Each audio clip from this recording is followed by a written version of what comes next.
तो होलिकेला नमन तसंच केलं व्यसनांचं दहन हा अनोखा उपक्रम कणकवलीमध्ये राबवण्यात आलाय। यावेळेला व्यसनांच्या प्रतिकात्मक होळीचं दहन करण्यात आलं।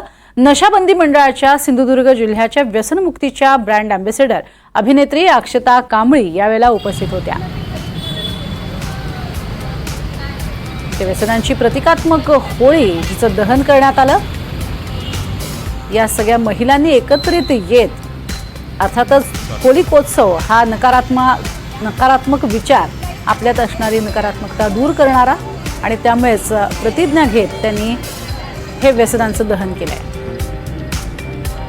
गेले 15 वर्ष हे कार्य खेडोपाडी शाळा कॉलेजमधून पोचवत आहेत।